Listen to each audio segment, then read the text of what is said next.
안녕하십니까. 조세 전문 변호사 고성추입니다. 오늘의 주제는 말은 집값 안정, 하는 짓은 정반대라는 내용입니다. 지금 종부세를 내린다고 하잖아요.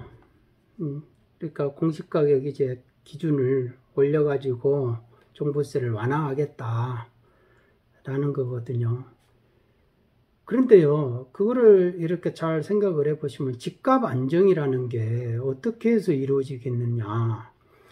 거래세는 완화를 하고요. 보유세는 강화하는 것이 그게 맞아요. 그런데 거래세는 강화를 하고 보유세는 낮춘다? 그 말은 팔만 가만히 안 놔두겠다. 그리고 보유세를 완화해 주겠다. 그러니까 집 보유해라. 그거는 거꾸로 말해서 집을 더 사라 라는 말이잖아요. 그러면은 도대체 지금까지 25번 부동산 정책 하면서 그렇게 힘들게 사람들을 하면서 해왔던 목표가 뭐였느냐. 집값 안정이었잖아요. 그러면 집값 안정된 정책을 해야 되는데 왜 그 정반대의 정책을 또 하느냐라는 거죠.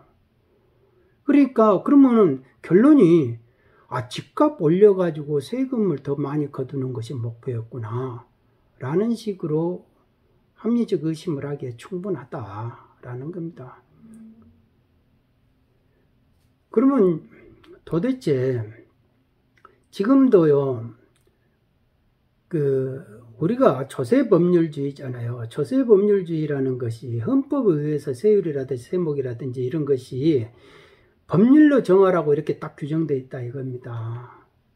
그런데 지금 최근에 나오는 언론 기사를 보면은 부동산 특위인가 그쪽에서 여당에서 하는 말이 임대 등록 세제 혜택을 어떤 식으로든지 없애버리자 라는 식으로 이제 말을 하면서 임대 등록을 해가지고 자동 말소된 사람들은 임대 등록 해가지고 자동 말소된 경우에는 지금은 이제 중과 배제가 되잖아요. 그러니까 아무 때나 팔아도 돼요. 제한 없이 아무 때나 팔아도 중과 배제가 일반 세율이 되는데 그거를 중과 배제를 그 혜택을 받으려면 6개월 내에 팔아라 라는 식으로 이렇게 바꾸겠다는 거 아니에요. 그러면은 그거는 세율을 중과를 시키겠다는 거예요. 시점을 6개월 내에 안 팔면 중과해버리겠다. 그런데 그러면은 그거는 세율하고 관계된 것이다 이겁니다. 세율하고. 그러면 그 세율하고 관계된 거면은 헌법이 그렇게 돼 있어요. 법률에 의해서 해라 라고 하는데 그거를 지금 대책을 만들어 가지고 또 조변 섞인 뭐를 하겠다는 거 아니겠습니까?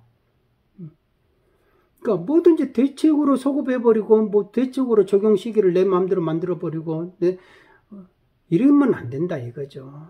지금 한두 번 한 것도 아니잖아요. 그러니까 집값이 목표면, 집값 안정이 목표면은 거래세를 낮춰라 이거예요. 거래를 활발하게 해줘야 될 거 아니야 이거죠. 집이 활발하게 거래가 안 되면 어떻게 되냐. 묶여 있으면은 당연히 그러면은 집값이 올라가죠. 그러니까 집값 안정이 목적이면 거래세를 완화를 해라 라는 겁니다. 그리고 다주택자들이 집을 많이 갖지 못하게끔 하려면 그게 보유세가 효과적인 거는 사실이다 이겁니다. 그러니까 보유를 강화하고 보유세를 강화하고 양도 거래세는 완화를 하고 그 다음에 1주택자는 투기가 아니기 때문에 1주택자는 어떤 명목으로도 건드리면 안 되는 거예요. 이게 순리다라는 겁니다. 그리고 임대 등록을 한 그 부분은요. 임대 등록을 한 그 사람들의 효용이 순기능이 분명히 존재한다 이겁니다. 임대 등록을 한 사람들 때문에 집값이 올라갔다라는 거는 아니다.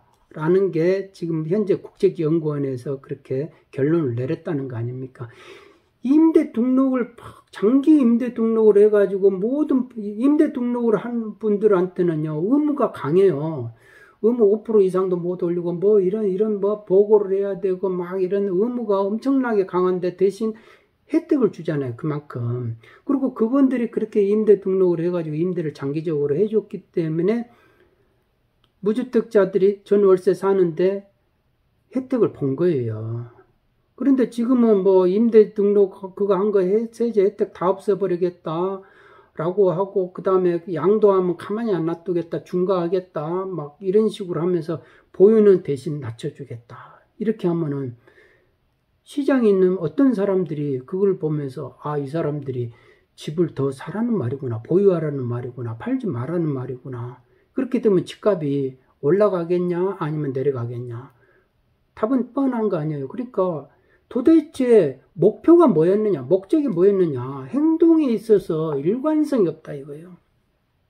그러니까 지금까지는 그러면 표 계산해가지고 다주택자들 막 때려가지고 우리가 무주택자들을 1주택으로 1주택자로 만들겠습니다 라고 했는지, 그러려면은 무주택자가 1주택에 되는 혜택을 주든지. 근데 지금 뭐 무주택자도 힘들고 1주택자들도 힘들고, 도대체 이 혜택을 본 사람이 도대체 누구냐 이거예요. 내로남불 산성 안에 든 사람들밖에 없다 이겁니다.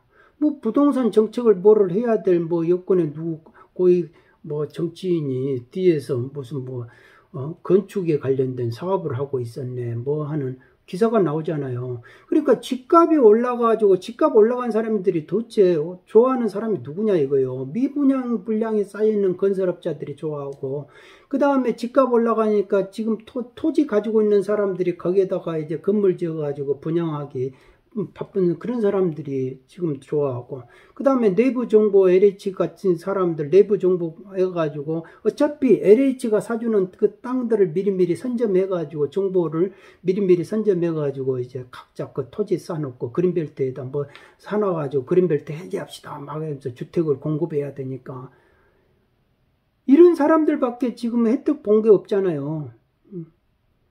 게다가 그린벨트까지 해제해버리려고 하다가 이제 그거는 반발에 부딪혀가지고 그린벨트 해제는 못했으니까, 그건 노리고 있었던 사람들은 입만 쩝쩝 다시고 있겠죠. 아쉽다고. 이 세무 상담도 이렇게 가만히 보면요, 트렌드가 있어요. 작년 같은 거는 부동산이 엄청나게 이제 막 상담 열풍이 불었잖아요.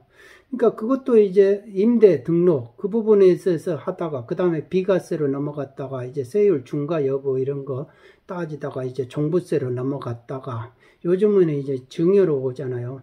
그러니까 양도세 높여놓으니까 팔지 못하게끔 하니까 전부 다 증여로 가는 거 아니겠습니까? 그러니까 증여가 이제 한참 이제 또 상담이 됐다가, 이제 증여도 할 사람들, 부자들은 이제 할 사람들은 다 했다 이거예요. 해가지고 지금은 이제 세무조사가 왕창 이제 하고 있으니까 세무조사에 대한 이제 이런 상담들이 자주 오고, 그 다음에 이제 불복, 이제 과세된 부분에 대해서 이제 이게 과연 불복을 할 필요가 있느냐 없느냐, 이제 이런 것들이 이제 오기 시작하더라 이거죠. 그러니까 트렌드가 변해지고 있다. 그런데 이제 증여 부분도 임대 등록이 2026년 정도면 자동 말소되니까, 그때 그 사람들이 그러면은 종부세 부담을 지는데, 그 사람들이 그러면 그 일반 주택을 그대로 가지고 있겠느냐. 아까우니까 8만 원 거부하는 주택을 또 못 산다 생각하면은, 그때도 그런 식의 이제 사고가 이제 지배적이다 하면은 또 증여가 2026년에 이제 증여 열풍이 또 불 것이다. 그분들이 이제 해야 되니까, 증여를 해야 되니까 이런 거죠. 그리고 이제 국가는 이제 증여 상속으로 어떤 식으로든지 그거를 절대 놓치지 않겠다, 세금을.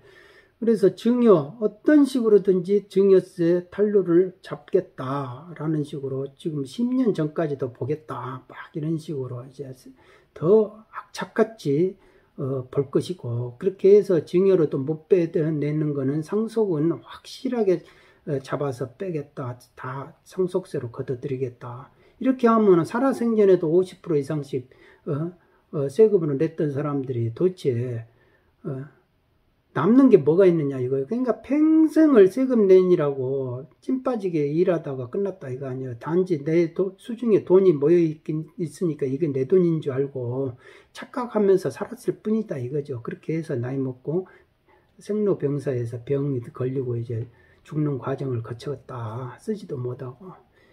이런 거 아닙니까? 그러니까 이런 거 생각하면 사람 성질나죠. 납세자들이 도대체 우리가 무슨 봉이냐? 에? 우리가 무슨 뭐 이렇게까지 세금을 많이 내는 국가가 그렇게 되느냐? 안 내는 사람하고 내는 사람은 왜 이렇게 차이가 많냐?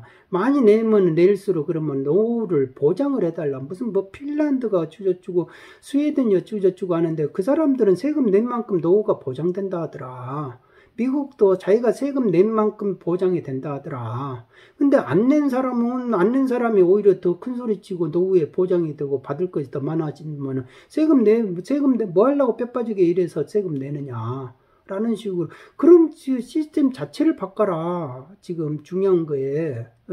그리고 집값 안정 말은 그렇게 해놓고 지금 뭐 엄한 정반대 거를 하면은 도대체 그게 무지한 건지 아마추어인지 아니면 진짜로 흉측한 건지 고의로 한 건지.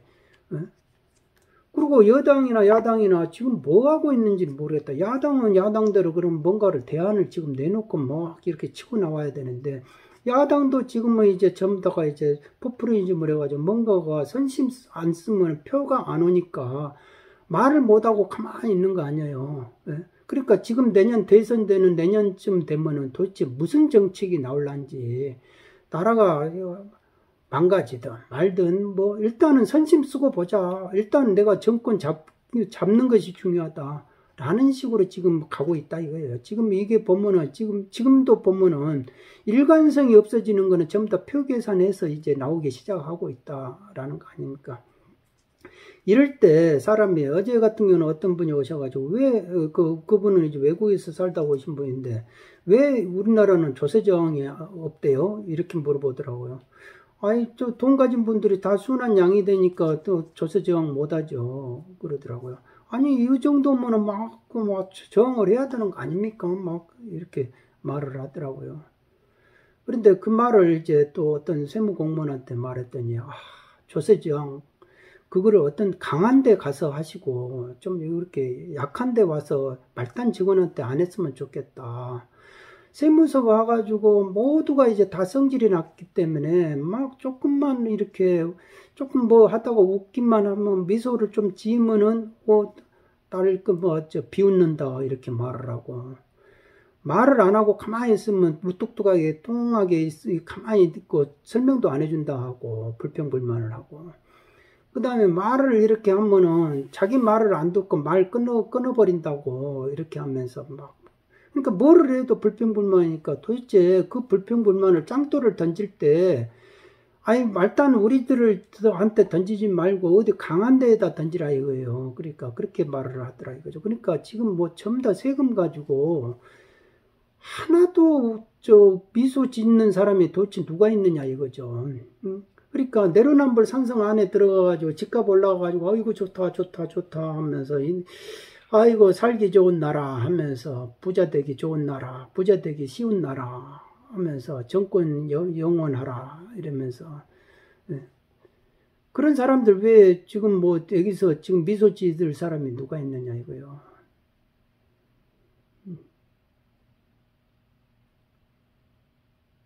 지금 전체가 이 조세 법률주의가 제대로 돌아가지가 않고 있다 이겁니다.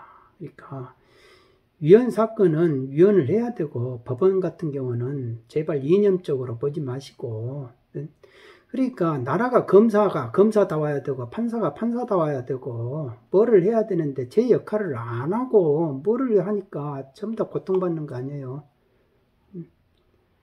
그러니까 부정적으로 보는 게 아니고 실질이 그런다 이거 아닙니까? 그게 표로 나타나고, 그런 게 이제 조세저항이 간접적이지만은, 제가 볼 때는 뒤에서 내로남불 산성이 그 사람들에 대해서 국세청이 나와가지고 세무조사해가지고 몇천억 뭐 과세하고 막 이랬다, 이런 언론 기사 내가 본 적이 없어요 지금. 그러니까 맨날 만만한 사람들 가가지고 뭐를 이렇게 10년치 떠들어 보겠다고 이렇게 하면은 억소리 나오지 않겠냐 이겁니다. 그러니까 제발 좀 내로남불 산성을 한번 쳐 들어가라 이거예요. 내로남불 산성이 도대체 그 사람들이 정책 펴면서 뒤에서 무슨 짓거리를 하고 있었는지, 집값 올려놓고 뒤에서 자기가 건축 사업 하고 있었는지, 그리고 내부 정보 가지고 자기들 땅 장사하고 있었는지, 명의신탁법으로 해가지고 부동산 다 옆에 사람들한테 이렇게 산재해놨는지, 고위 공무원이 자기가 뒤에서 명예도 없고 돈도 없고 권력도 없고 있었는지 이런 거를 전부 다 확인해야 될, 모든 권력기관이 그걸 확인해야 되는데 지금 권력기관이 전부 다 와해가 돼가지고 할 사람들이 없다 이거 아닙니까? 그러니까 나라가 암묵을한 거죠. 그러니까 이런 식으로 뭐 자기가 눈치 안 보고 뻔뻔하게 뭐를 해도, 아니 내가 뭐 나를 수사할 사람이 누가 있고 나를 조사할 사람이 누가 있고 나를 과세할 사람이 누가 있어, 뭐 이런 식으로 버젓하게 그냥 큰 소리 치고 다니면은 이게 나라가 이제 불공정한 나라가 되는 것이죠. 그게 암울하다 이겁니다. 그러니까 현장에서는 그렇게 암울하게 느껴지더라 라는 겁니다. 그러니까 위에서 정책 펴는 분들이야 내 돈, 부동산 안 가진 사람이 몇 있을까? 저는 그런 생각을 해봐요. 주식 안 가져본 사람이 누가 있을 것이고. 그러니까 어매불망 위에 사람부터 그냥 내로남불 산성 안에 들어가 있는 사람이 자산으로 돈을 벌어야 돼. 자산으로 돈을 벌어야 돼. 전부 다 이 생각하고 있으니까 자산 가격 전부 다 높이는 데만 혈안이 돼 있지 않나, 저는 그런 생각을 해보면서, 그리고 이제 일반에 뭐 이렇게 다주택자들 뭐 때린다 뭐 한다 뭐 이런 것이 전부 다 조세법률주의를 위배해 가면서 소급해 가면서 대책으로 만들어내 가면서 그거를 납세자한테 세금을 부과하고 이런 일이 현장에서 벌어지고 있으면 그거를 막아야 되고 그거를 걸러내야 될 사람들이 검사고 법원이다 이거예요. 특히 판사들이 그걸 걸러내야 되는데 법원도 이념화됐다 하고 대법원장이 하는 행태가 거짓말해도 그냥 뭐 버텨도 된다 이렇게 생각하고 이렇게 되면은 문제가 있다 이거죠. 그러니까 나라의 미래를 누구한테 보겠느냐. 그럴 만한 인물이 도대체 우리나라에서 구세주 같은 그런 사람이 도대체 한 명이라도 나타나야 되는데 그 사람들이 어디에 있느냐 이거죠. 그러니까 참 여든 야든 그 사람이 그 사람이고 초록이 동서이고 그 사람이 그 사람이고 10년 전에 없어져야 될 사람들이 다시 나타나서 또 하고 한다 하니 언제까지 최악을 피해보는 투표를, 최선을 뽑는 투표를 한번 해보자 이거요. 최악을 피하는 그런 투표 말고. 그러니까 헌법을 보기를 개똥으로 본다. 그렇게 되면은 나라가 망하죠. 오늘은 여기까지 하겠습니다. 여러분 모두 건강하시기 바랍니다. 감사합니다.